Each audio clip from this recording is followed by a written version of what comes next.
आज social media पे भीड़ तो बहुत है, लेकिन आज इंसान अंदर से उतना ही अकेला है और उसी अकेलेपन की वजह से कभी कभी उसके दिमाग में सुसाइडल थॉट्स आने लगते हैं। गाइस, 10 सितंबर यानी आज सुसाइड प्रिवेंशन डे है, तो चलिए जानते हैं कि सुसाइड के एक्चुअली लक्षण क्या होते हैं और उससे कैसे बचा जा सकता है। सबसे पहले सुसाइड के लक्षण: अपने आप में खोया रहना, अकेलापन महसूस करना, हमेशा नेगेटिव सोचते रहना, बार बार मरने का ख्याल आना, झूठ बोलना, लोगों के बीच ना रहना और जिंदगी को अच्छा ना बताना, ये सब सुसाइड के लक्षण हैं। अब इससे कैसे बचें, जरा ध्यान से सुनिएगा। अगर आपके दिमाग में भी ऐसे ख्याल आते हैं तो ऐसे लोगों को म्यूजिक सुनना चाहिए, ऐसे लोगों को कभी भी अकेला नहीं छोड़ना चाहिए, ऐसे लोगों को अपने मन की बात लोगों के साथ शेयर करनी चाहिए, ऐसे लोगों को हेल्दी खाना चाहिए, अच्छी नींद लेनी चाहिए, व्यायाम करना चाहिए और बाकी लोगों के साथ घुलना मिलना चाहिए। गाइस, इस वीडियो को लोगों के साथ शेयर करें ताकि ऐसे लोगों को बचाया जा सके। मैं समय हूं, मैं हूं तो बड़ा बलवान, लेकिन मनुष्य की सोच के हिसाब से मैं क्या हूं आज मैं आपको बताता हूं। मैं यानी कि समय धीमा हो जाता हूं जब तुम किसी का इंतजार कर रहे होते हो। मैं तेज भागता हूं जब तुम कहीं जाने के लिए लेट हो रहे होते हो। जब तुम दर्द में होते हो तो मैं अंतहीन हो जाता हूं।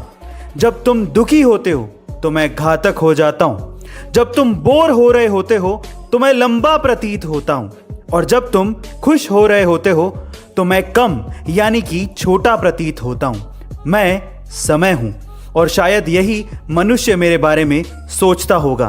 क्या आप भी यही सोचते हैं? बताइएगा जरूर। गाइस, आज तक आपने इंसानों को जूते पहने देखा होगा, लेकिन अब आपको घोड़े भी जूते पहने दिखेंगे। कैसे? मैं आपको बताता हूं। एक्चुअली ऑस्ट्रेलिया की एक कंपनी है जिसने घोड़ों के लिए दुनिया में पहली बार रबड़ के जूते बनाए हैं।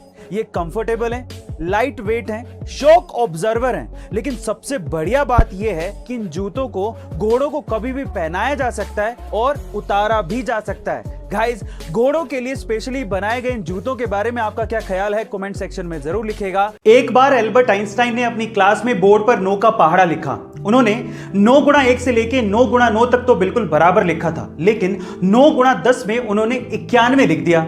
इस बात पर क्लास में बैठे सारे स्टूडेंट्स उन पे हंसने लगे। जब वो चुप हुए तो एल्बर्ट आइंस्टाइन ने उनसे कहा कि मैंने 9 गुणा 9 तक तो बिल्कुल बराबर लिखा था। तब तो आप में से कोई भी मुझे कांग्रेचुलेशंस बोलने के लिए नहीं आया, लेकिन जैसी मैंने एक छोटी सी मिस्टेक की, आप सभी लोग मिलकर मुझ पे हंसने लगे। मतलब आप चाहे कितना भी परफेक्टली काम कर लो, लोग उस पे ध्यान नहीं देंगे, लेकिन एक छोटी सी गलती पर लोग आपकी जान निकाल लेंगे। यही दुनिया का दस्तूर है। इसलिए गाइस, साधारण आलोचकों को अपने ड्रीम्स को मारने मत दो। ऊपर वाला चाहे तो किसी को मौत के मुंह से भी बाहर निकाल सकता है। कुछ ऐसी घटना घटी 1915 में, जब एक औरत अपनी बहन ऐसी डुनबर के अंतिम संस्कार में पहुंचने में थोड़ी सी लेट हो गई, लेकिन तब तक उसकी बहन को दफनाया जा चुका था। लेकिन वो औरत अपनी बहन को आखिरी बार देखना चाहती थी, तो इस वजह से दोबारा से उसकी बहन के ताबूत को खोला गया। लेकिन उसके बाद जो हुआ वो किसी चमत्कार से कम नहीं था। जैसे ही ताबूत को खोला तो मरी हुई बहन ने अपनी आंखें खोली और अपनी बहन की तरफ देखकर मुस्कुराने लगी और उठ खड़ी हुई, और उसके बाद वही महिला लगभग 47 साल तक और जी। गाइस, ये सच्ची घटना है। वो कहते हैं ना कि जाको राके साइयां मार सके ना कोई। आपका इसके बारे में क्या ख्याल है, कमेंट सेक्शन में जरूर लिखिएगा और ऐसे अमेजिंग वीडियोस के लिए शेयर, सब्सक्राइब एंड लाइक। मिलते हैं अगली वीडियो में।